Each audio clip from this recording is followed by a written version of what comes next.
This episode of the Sloopcast brought to you by the Ozone Radio Network. You can find some of the best Ohio State writing on the internet at the Ozone, and you can find some of the best Ohio State podcasts also on the Ozone, brought to you by the Ozone Radio Network. You can, of course, find your very own Sloopcast on the Ozone Radio Network, along with the Sons of Schmidt, the Silver Bullets podcast, and, of course, Accost the Field with Tony Gerdeman. All of this and more at theozone.net. This episode of the Sloopcast also brought to you by Earl Bruce. Rest in peace, Earl Bruce. You are an Ohio State legend.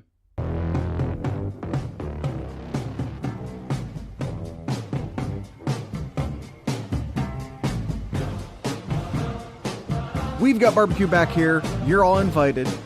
Welcome to the Sloopcast. How are you doing today, Kyle? Doing pretty well, Jared. How are you? Oh, you know, technical issues, bleeps and bloops, and strawberry jam. And swoops and beeps. Swoops and beeps. I forgot about the swoops and the beeps. You know, it's really hard to come on here and act normal when nothing worked and you're on a time deadline. And technical issues get in the way, and let's not worry about any of that, and let's talk about some Ohio State football. Yes, let's. We have recruiting news. Yeah, we have some pretty good news. A couple of commits here, a transfer here, so yeah, we've got a lot to talk about. Yeah, first off, Noah Potter. Noah Potter commits to Ohio State. Noah Potter is a defensive end.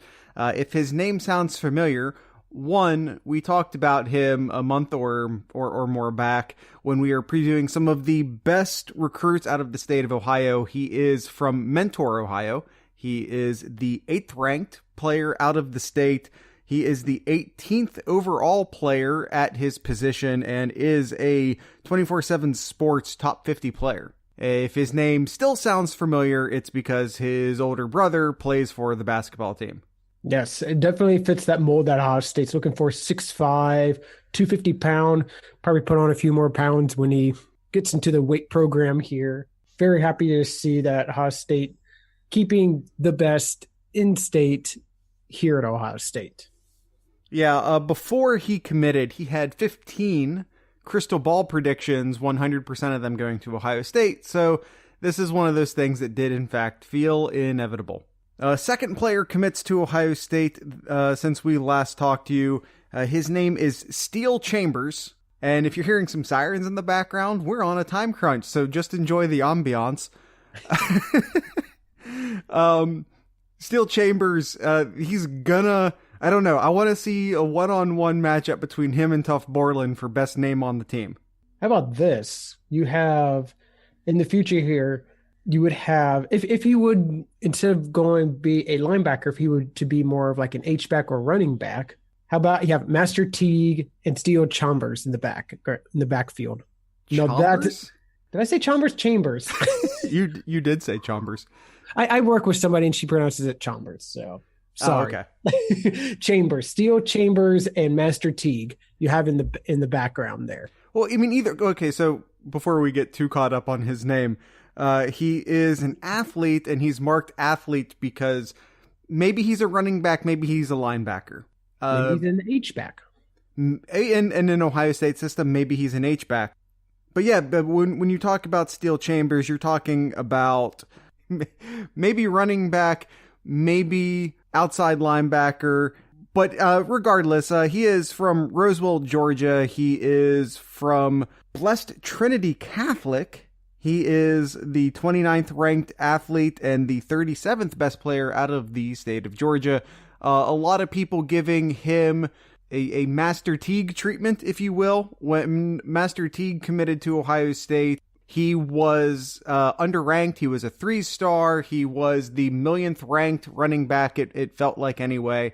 But a lot of people were like, you know, this guy's being slept on. He's actually really good. Hearing a lot of that same stuff surrounding Steele Chambers right now. So no matter if he's an outside linebacker, no matter if he's a running back, he is going to be challenging for best name in the room with either Master Teague or Tuff Borland. That's just an awesome name, Steele Chambers. You just think about it for for a moment here. Listen, Kyle and I don't know a lot about Steel Chambers I mean, I've watched some highlight videos, not necessarily a name that was on our radar before. So if you take nothing else away here, Steel Chambers is an awesome name. Some other news coming out of Ohio State before we get into the meat of our show. Matthew Burrell has announced that he will be transferring away from the program. We talked in past episodes about how deep and how crowded the offensive line room is right now, and how it was likely that we'd see another transfer or two. Burrell was not necessarily one of those guys who I thought would be one of those transfers. Not on my short list of names who I was expecting to leave the program. But again, the offensive line room, very, very crowded right now. There are a lot, four, I have to do this off the top of my head, 4 offensive linemen at the very least who will be leaving Ohio State at the end of the year. Is that right? Prince, Pridgeon, Taylor, and is this Jordan's last year? Even if it's, I mean, I don't have the roster up in front of me. I know the number's 4. I think Kyle's looking it up. Is Kyle looking it up? Possibly. Maybe Kyle's looking it up. But yeah, not necessarily a name had at the top of my list of players that were going to be transferring. But he is. So Matthew Burrell announcing he is leaving the program. I've not necessarily seen a short list of where he intends to go. Not a senior, so he will be taking a year off from being able to play. So we will see where Matthew Burrell ends up. You're talking about Michael Jordan, right? Well, I know that there were 4 players who are seniors in the offensive line room this year. Jordan is entering his third year. He's entering his third year. So who's the 4th offense? It was Pridgeon is in his last year. Prince is in his last year. Brady Taylor's in his last year. Knox is the last one. Knox is in his last year at Ohio State as well. Demetrius Knox. All right. So since we're talking depth charts, sort of, we are going to get into, I guess, the meat of the show now. We did a pre-spring camp depth chart prediction show. So what better time to do a post-spring camp depth chart prediction show? Does that sound like fun to you, Kyle? Absolutely. Yeah, let's get into this. Let's not screw around. Let's not bury the lead. Let's get into everyone's favorite topic. Who is going to be the starting quarterback at Ohio State? Now, before we get into it too far, we're basically working off of an article from Tony Gerdeman over at theozone.net. At least the offensive side of it, he released an offensive depth chart prediction. So we'll be giving you his opinions as well, like I said, as we work through his article. So like I said, on the very least, on the offensive side, we'll be getting Tony Gerdeman's opinion as well. Tony Gerdeman has Dwayne Haskins 1, Joe Burrow 2, Tate Martell 3. What say you, Kyle Cook? What say I? The backup to the backup, I agree, is going to be Martell, but just deep down inside me, for one reason or another, I think that Urban's going to want to keep his offense the way he's been running it since he's been here at Ohio State. And to best fit that, it's going to be Joe Burrow. I think Joe Burrow is going to be your starting quarterback going into next year. I have differed than what Tony has here, but you can't go wrong with either. But just something just deep down, I really think it's going to be Burrow. The way he's been going at it with the spring camp, especially towards the end, and his performance with the spring game here, how could you not say no to Burrow the way he's been playing and practicing? I don't know how you say no to either of them, personally. Yeah. I don't know how you say no to either of them. Ryan Day had some media availability on Wednesday, and he's given us 0 hints. He's giving us 0 hints as to who the quarterback might be, according to Ryan Day, and I'm going to go ahead and extend rule number 1 to him as well. They haven't even started talking about it yet. They've been busy with recruiting and blah, blah, blah. Oh, they've not. What Is there a quarterback battle? I don't know anything about a quarterback battle. We've just been collecting video. We'll make that. That's no big deal. I may have exaggerated that a tad. But yeah, no news, no hints, no anything coming officially from the mouths at Ohio State. I am going to go Dwayne Haskins personally. And if it is Dwayne Haskins, then I do think we do see a transfer, which probably puts Tate Martell at position number 2. So, and then you have Matthew Baldwin, who is hopefully not needed at the number 3 position. Running backs. Tony went 4 deep here. You got Dobbins, Weber, Williams, and Master Teague. I expect Teague to redshirt this year. I expect it too, yes. And as much as we love some Master Teague, but yeah. As good as he looked during the spring game, Antonio Williams is a good running back as well. Ohio State barely uses their 3rd running back, let alone their 4th running back. I think we'll go ahead and try and preserve a year of eligibility for Master Teague. Kyle, do you want to get into Dobbins versus Weber, or are we just going to be happy sticking an "or" next to their name? Yeah, it's going to be an "or." We'll see how healthy Weber can stay this year, but yeah, we'll put an "or" between them. And so Williams 3rd. That's probably a pretty. Mm-hmm. It's probably a pretty easy discussion. We'll say 1A, 1B, Dobbins and Weber. They'll both get their carries. They'll probably use a hot hand, a hot hand system. And Williams is going to be your 3rd running back. All right, more interesting of a conversation. The H-back position. Campbell, Hill, and McCall is the order Tony Gerdeman puts them in. How could you put McCall that 3rd? How can you put any of them at the 3rd? This is the problem. Yeah. No, it's absolutely true. How could you not put any of them at 1 or 2 or 3? Put them in any order. But that's exactly what we're doing here today, unfortunately. Are you going? That's the thing. Like, I don't want McCall to be 3rd, but I don't know how you displant Hill, who was one of my favorite players on the entire team last year, and Paris Campbell with his ability to take any given play straight to the end zone. Hill just felt like one of the more consistent route runners on the team last year, very valuable in the slot. Paris Campbell, a home run hitter. And I feel like McCall could be also a home run hitter if he's given a chance.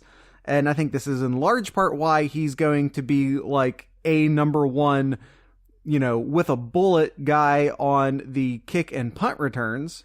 But as we've talked about before, kicks and punt returns are sort of going away and dying a bit. So I don't even know how valuable that is. Mm-hmm. I think it's going to be, I think this being Campbell's last year, I think you're going to give the nod to Campbell a little bit more so than the other 2. Yeah. And then again, KJ Hill.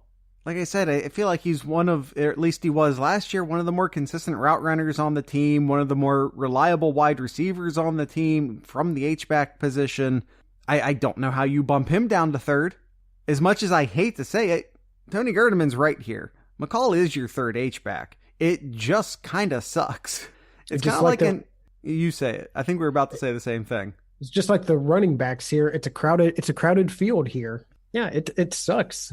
But with Campbell being his senior year this year, going into the 2019 year, that opens it up a little bit more for McCall and Hill then. But I really think that Campbell is going to get the nod more so. Well, and they do plenty of rotation at the H-back position, so Hill is going to see the field. I just don't know that they're going to go 3 deep on that rotation, which is why, kind of like with the running backs, it's not a big deal to me who's number 1 and who's number 2. They'll probably have an "or" next to their names on the official depth chart all year. 1 and 2 probably doesn't, 1 versus 2 probably doesn't matter that much. But then the 3rd guy is normally out. The 3rd guy is normally not involved, which again is probably why they're really just handing over the returning duties to McCall this year. Wide receiver, let's start with X. This is traditionally your possession type position, this is traditionally your Michael Thomas move the chains style wide receiver.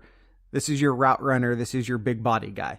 Tony Gerdeman has number 1, Austin Mack, number 2, Benjamin Victor, number 3, Jalen Harris. I agree with that. I have a feeling Victor's going to see more snaps. And we have a list of Tony Gerdeman's picks. He had ors on some of them. I'm assuming he also had an or here.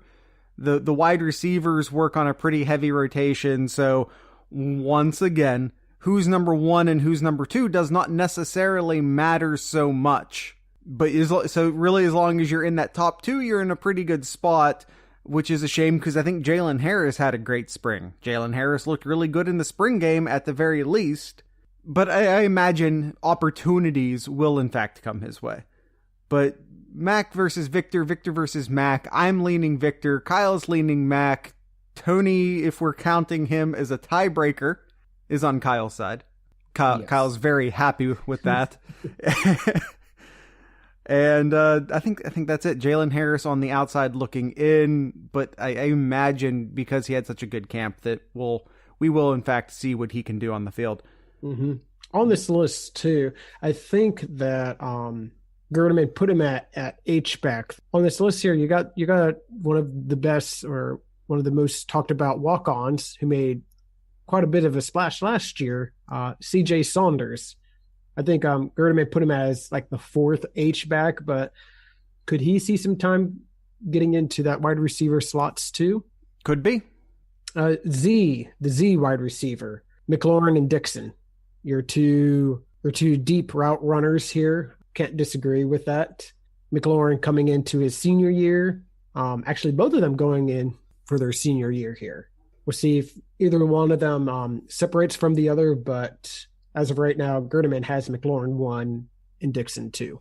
I personally have them the other way around, but much like the conversation with the other wide receivers, they're both going to see plenty of snaps. I like Dixon more than I like McLaurin. Maybe that's just a matter of opinion. I agree. Yeah, I like Dixon more, but McLaurin showcased during the bowl game too. So McLaurin also has a bad case of the drops sometimes. The very bad case, yes. Very, very bad case of the drops sometimes. All right, let's tight end.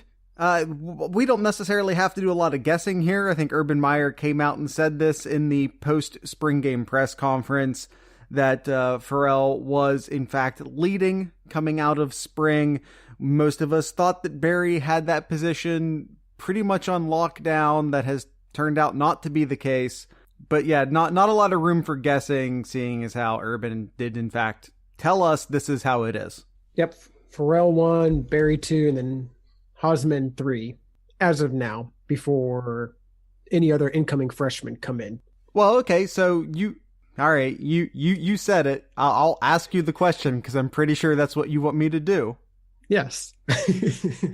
What chance or how much field time do you expect to see for Jeremy Ruckert this year? I think it's going to be very limited beginning of the year. Oh, I got to look at Ohio State's schedule here. I'm a bad podcaster. I don't know Ohio State's schedule off the top of my head here. Yeah, bad podcaster. Bad podcast. So beginning of the year, I'm going to say no with Ruckert, trying to get into the system, get into the flow of things with Ohio State. If he was able to join Ohio State in the spring, it definitely would be a little bit different here. Looking towards the middle end of the season here, maybe Minnesota game, which is middle of October, perhaps Maryland right before the Michigan game in November. Maybe we'll see him then there, or maybe they'll just redshirt him all together then. Well, I think a lot of that, if I know Urban Meyer the way I think I do, I think a large piece of that has to do with how well is he coming in as a blocker. How good of a blocker is he? If he can hold his own as a blocker, I think he will see field time. If he can't, then he won't. How will he redshirt? Will he not redshirt? How many snaps will he see? All of this depends upon how sufficient of a blocker he is, or efficient, I think is the word I wanted there, how efficient of a blocker he is. So we'll have to keep an eye on things that Kevin Wilson has to say about him when Ruckert comes in during, I guess it's considered fall camp, but it's not technically fall, but it's summer camp, fall camp, whatever the hell you want to call it. Yeah. Offensive linemen, the slobs. Yeah, is, I think, the biggest surprise to me from the beginning of spring camp into now the end of spring camp. I thought we had the left tackle position on lockdown. We thought wrong. Yeah, this is apparently not the case. Apparently we're going to see Thayer Munford at left tackle, and we're going to see Isaiah Prince stay at right tackle. Pretty much everyone, us included, had made the assumption, and he was practicing there, so it wasn't like a blind assumption, that Isaiah Prince was going to be making that move to left tackle, but that is apparently not the case. Thayer Munford will be taking over at the left tackle position. This is pretty well known at this point. What we did know, and what does still remain the case, Michael Jordan is still the left guard at Ohio State. Demetrius Knox looks like he is going to run away with the right guard position. Not that is a big surprise by any means. And Brady Taylor has in fact won the center position. This seems also pretty rock solid, especially now with the latest news of Burrell transferring. He and Taylor were sort of in battle for that center spot. Burrell leaves. You're probably not going to see Myers as a true freshman come in and take that spot away from fifth-year senior Brady Taylor. Mm-hmm. Yeah.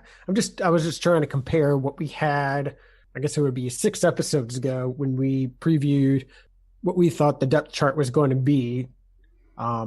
So currently right now we have Munford left tackle, Jordan at left guard, Taylor center, Knox right guard, Prince right tackle. Looking back 6 weeks ago, we had Isaiah Prince left tackle, Jordan left guard, that stayed the same, Burrell, then Taylor at center, Knox right guard, and Brandon Bowen at right tackle. Yeah, I think we were going more with age as opposed to established, and it does appear that Thayer Munford will be winning that tackle position. Brandon Bowen still going to be your backup at the right tackle position. Pridgeon, I imagine, might be your backup guard, period. Tony Gerdeman had Davis as the backup right guard. Again, this maybe shifts a bit because of Burrell's transfer. I think he probably would have been your backup center and your backup right guard, or maybe just your backup center. Maybe Pridgeon's your backup guard regardless of side or position. I anticipate that Pridgeon's just your backup guard. That's based on how I've seen Urban Meyer treat his offensive line. I don't think that, even though the depth chart might say, well, this guy's your backup left guard and this guy's your backup right guard, that I think in Urban's head, he just has a backup guard, period. With guard, you can do that. With tackle, not so much. Yeah, I think that's going to be your case. I think Pridgeon's your backup guard, regardless of side or position.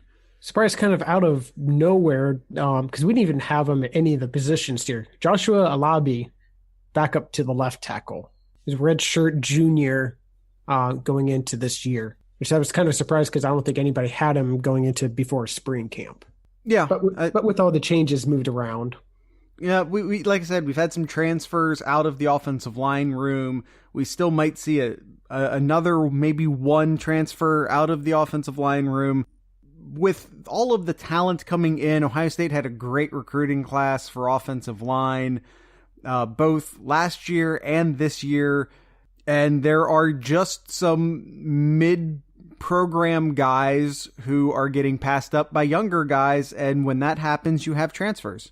That's just the reality of college football. All right, Kyle, you ready to move over to the defensive side of the ball? Absolutely. I think this one, at least most of the positions we kind of knew, but there's some other ones that were really intriguing. And we'll go kind of compare the differences of what we think now compared to before spring camp started here.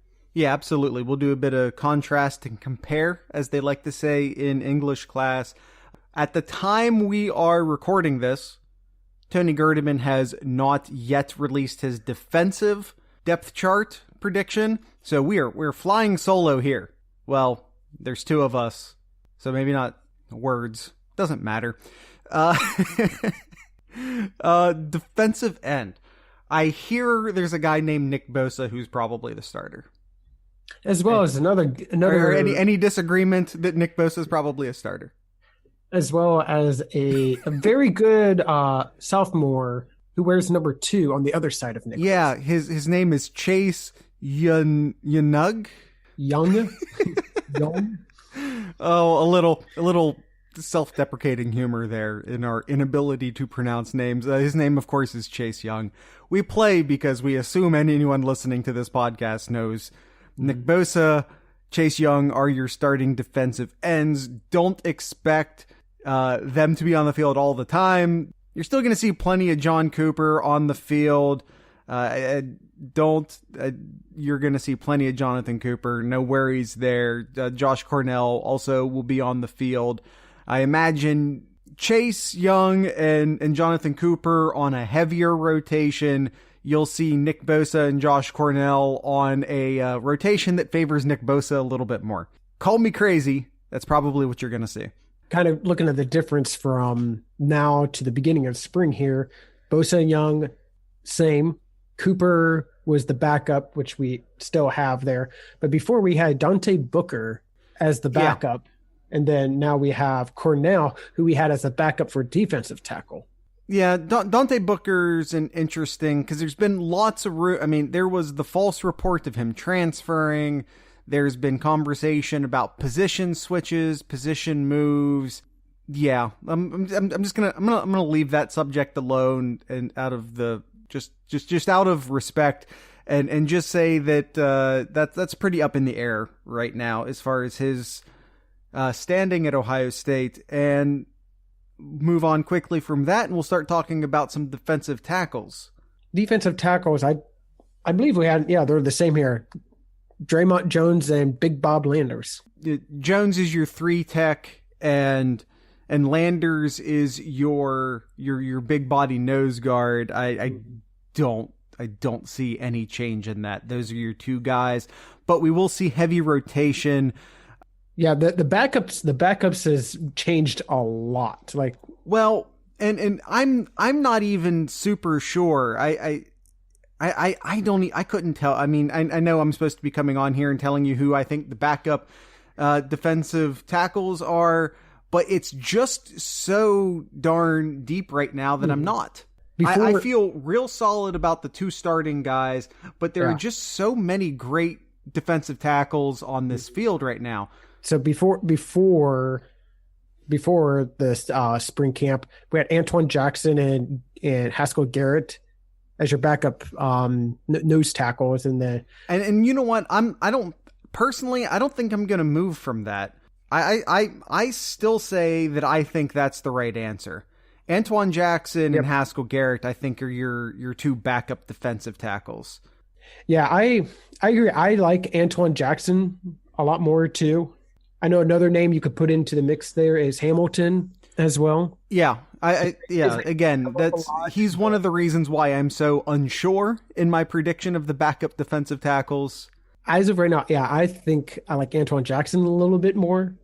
But as far as the 3 tech, you had Cornell, who's looking to be more on the defensive end instead of more on the 3 tech right now.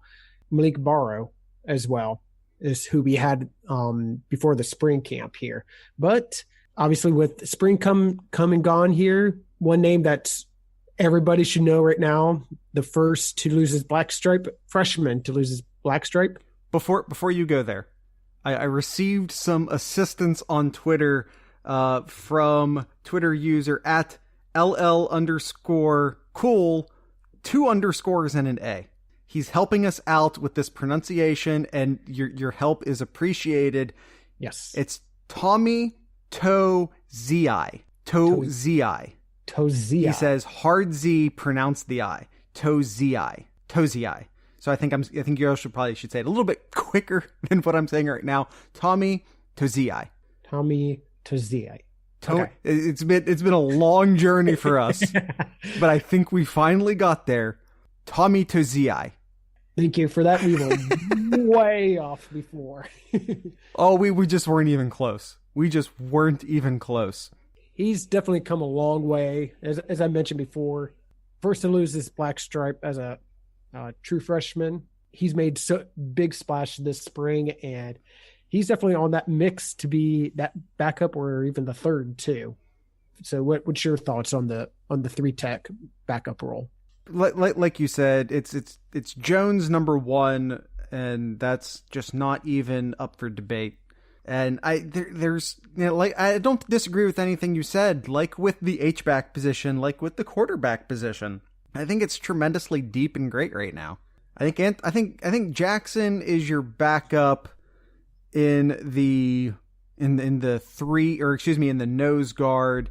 And I think that I'm gonna stick with maybe Haskell Garrett on the backup at the 3-tech. Now is when things get a little interesting here. We got the linebackers. A lot of shifting around here. Not where I thought that word was going. A lot of shifting around here. Injuries. I really don't know where to begin with the linebackers here. It's a lot of talent, but unproven in a way too. A lot of young, a lot to be desired from last year. So before the season, we had your starters: Harrison at your strong side, Keandre Jones at your weak side, and Browning as your Mike. Do you think those are still your 3 starters? I can't disagree with that. I'm not going to say that's wrong, but I kind of want to move Hilliard in on the weak side instead. Hilliard is more of I think he's more natural at the middle linebacker position, but I also believe he's one of the 3 best linebackers on the team. So maybe he makes the move from the middle linebacker, and I do still think that the middle linebacker is Browning. I wonder if they make the decision to move Hilliard from the middle linebacker position to the weak side linebacker position and over Keandre Jones. I think if they stick with their positions, I think that we were right the first time around, and I think we can stand on that. I think if you try to put your best 3 on the field, then we are probably looking at Hilliard at the weak side, but I'm not certain. Some other names in here, Booker, I think, is an interesting case that we talked about before, maybe going more so on the strong side here. We also have Pete Werner, Borland, who's coming off an injury, and talked about Hilliard, and you got young guys like Dallas Gant and Taraja Mitchell as well that can make some splash as well this summer. Cornerback position. So the corner is really interesting because there's about 4 or 5 names that we've talked about a lot with the corners. That could be that starting 2 and then kind of a rotation here, but there's a name who's kind of really stepped up here, and I think that's Arnett. I think Arnett's had a great spring practice. We had Arnett as the backup to Okudah. We had starters as Sheffield, Okudah, and then Wade and Arnett as the rotating corners there. I think Arnett just had such a great spring camp that he's making a name for himself to take that starting role over Okudah this year. So I think right now, I think Sheffield's kind of almost not quite there, but I think he's almost locked down that one spot at the corner, and I think Arnett's surpassing Okudah a little bit here. Well, I don't know about surpassing. I mean, it was Arnett's job last year. I think a lot of us were maybe anticipating that Okudah would move into the starting role this year, and I think it was probably both Sheffield and Arnett's job to fight him off. Urban Meyer has talked about a 3-man rotation at the cornerback position. He's also made allusion to maybe a guy working his way, a fourth guy working his way into the rotation as well. Ohio State does rotate their corners, so much like what we were talking about with some of the offensive positions, I think as long as you're in that top 2, or I guess maybe in the cornerback case, the top 4, you're going to see field time. I think it's up to Shaun Wade to force them into a 4-man rotation at the cornerback position. Okudah will see his time. They play with 3 cornerbacks on the field often enough. They do rotate their corners in often enough. Okudah's going to see his time. All 3 of these guys are going to see their time on the field. And I think that, like I said, Urban Meyer said that a fourth guy might work his way into the rotation. And I think that when he says that, he's talking about Shaun Wade. And the last position here, safeties. I don't think much has changed here. Pryor and Fuller, your 2 safeties. That has been our assumption for a while now. Maybe that position's, I think, out of the there was press availability from the coaches on Wednesday, and there's been hints that it's not as locked down maybe as we thought. Maybe it's not as set in stone as we thought, but I'd still be surprised if it's not Fuller and Pryor, week 1. Yeah, but we had their backups as Tyreek Johnson and Josh Proctor. Other names of note here, Wayne Davis and Jocelyn Wint as well. Yeah, Wint has, I think, done well so far, and might. They don't rotate their safeties the way they rotate their corners, though. I don't necessarily anticipate rotation here. So whoever your 2 are, I think your 2 are. They started at the beginning of last season with a bit of a rotation at the safety position because I don't think they knew who their starter was. A couple weeks later, they locked down Jordan Fuller, and I think this year maybe you see some rotation at the beginning of the year. But I despite some wavering that we're hearing from some of the coaches, I still think it's Fuller. I still think it's Pryor. I think those are your starting 2 guys. No ifs, no ors, no buts. I think that's it for all the positions here. Another last name that I can't pronounce, Hubel. I always want to say Hubel, but I think it's more like Hubel. He is your kickoff kicker. Nurenberger is your field goal kicker. Drew Chrisman is your punter. Liam McCullough is your long snapper. You don't want to forget about the specialist.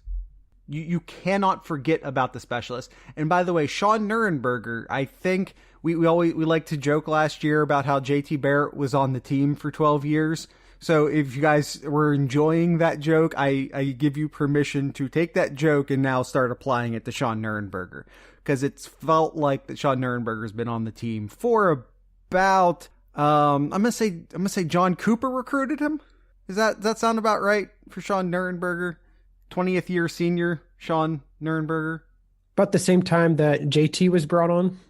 Yeah, I think it was the next class.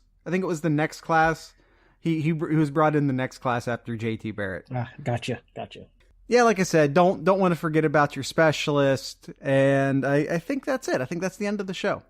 We're going to pull up a bit short on this one. I think pulling up a bit short. We are under a bit of a time crunch this morning, unfortunately.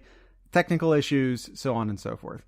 But we do have a minute here to ask you to visit sloopcast.com and, of course, visit theozone.net.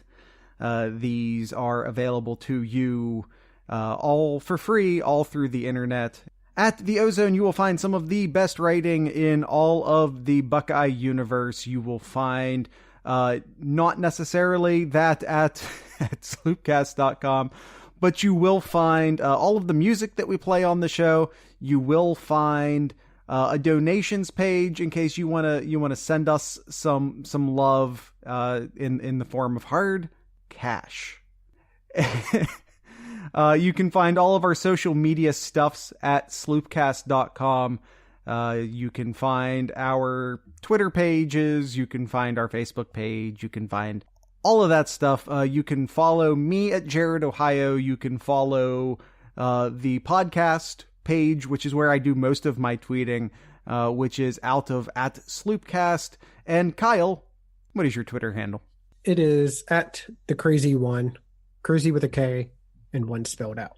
You can also follow us on Instagram. You can also do the Facebook thing. Any retweets, any shares, anything, likes and favorites and reactions and whatever the social media thing is for wherever it is you follow us, throw us some love in that form too. It messes with the algorithms. The more, even if you just sort of click on the Twitter tweet, even if you just click on the tweet and engage with the tweet, that messes with the algorithms and that allows more people to see us. So even the engagements and likes and retweets and shares and thumbs ups and the all the other weird crap that you can do on Facebook now, all of that stuff is helpful. It messes with the Twitter algorithms. It messes with the Facebook algorithms. It moves us up in people's feeds. More people see us, and it is helpful. And anything you can do to throw us some love will be appreciated. And I think that's all of the talking that I feel like doing right now. Kyle, what do you have in Kyle's Corner? Got a few things here. Ohio State great Nick Mangold came out earlier last week. His plans for retirement. Was it Hall of Famer? Question mark. 15 years. It was about 13 or 15 years in the NFL. One of the best centers at the time when he was there as a Jets. Yeah, he's a question. He's right on that border of being a Hall of Famer. How many Pro Bowls did he have? That's typically how they, because offensive linemen don't really have stats. He played on some crappy teams, so that's not helpful. That's not fair, but it's also not helpful. I feel like he was a mainstay in the Pro Bowl. I mean, he stayed in one position. I think he started as I wanted to say freshman. He started as a rookie, never gave up that starting spot for over a decade. He has, let's look here, some awards from Nick Mangold. He has 2 awards. He was named the 2006 NFL All-Rookie Team. Okay. He was a top 100 NFL player in 2011, coming at number 47. He has been. So wait a minute. He was in the top. He was in the top 50 in the top 100 list. Yes, for 1 year. For 1 year. For 1 year, yes. How do you go from not ranked to 46 to not ranked and never ranked again? Because the list is dumb. Because writers. I think that's actually voted on by the players. The point is that the list is dumb. All right. He's been also named to 2 All-Pro teams, 2009 and 10. Okay. And he has been to 7 Pro Bowls. It's a decent resume. That's not an automatic Hall of Famer resume, but that's why I said borderline. That's why I said borderline. It's a good resume. It'll get him on the ballot. I don't know if it'll get him in, but it'll get him on the ballot. 2 more things here. NFL draft starts this Thursday. Over under the number of quarterbacks the Browns pick in the first round, it is set at 1.5. Shut up. They're not going to take more than 1 quarterback. I know, that's just the joke going around. They're going to take all the quarterbacks. That's what's going to happen. One of these is going to turn out to be good, right? I don't know. It's the Browns. Probably not. Oh, another thing here. As you were talking about Nurnberger being here for so long, who was the longest player to be at Ohio State? Nurnberger comes in at number 2. Oh, is this actually a thing? No, it's not. Oh, okay. you had me going. I thought this was. I know. I see your face, and you're like, your eyes are starting to open up a little bit more. Like, it's like, well, if someone got gray shirted, and then they got red shirted, and then they got a medical red shirt, I was trying to do the math. Everyone always made fun because it always seemed like he was there for so long. You're going to have to fill me in. I'm not on your wavelength right now. He wore number 4 for Ohio State. Okay. A lot of guys. You are just going to have to clue me in. He went to Liberty Benton High School in Ohio. Does nothing for me. Aaron Kraft. Oh, well, you can't switch sports on me. I said Ohio State. I didn't say football. You can't switch sports on me. Damn it, Kyle. That's all I got. Yeah, we're ending the show. I'm mad at you. When aren't you? That's a valid point. All right, tonight's ending music will be by a, I believe, self-described pop-punk band, which has been our thing recently. It's not necessarily on purpose, but that is sort of how things roll. They are from Columbus. They are called The Vessels. The name of the song we will be playing tonight is called Heretics, and I hope you like it. And I've been doing concert reviews. Saw Brian Fallon at the Newport. Once again, all of the vocals come through muddy as hell at the Newport, and someone over there needs to figure that the hell out. But Brian Fallon was fantastic. If you don't know, he is the former, I guess. I'm not sure what the current status of the Gaslight Anthem is, but he is the lead singer of the Gaslight Anthem, and he's touring his second solo album, and it's fantastic. And his first solo album also fantastic, and he was fantastic at the Newport. Not a local, not an Ohio guy, so we won't be playing any of his music tonight. Once again, the music we will be playing tonight is by pop-punk Columbus-based band The Vessels, and once again, the name of this song is Heretics.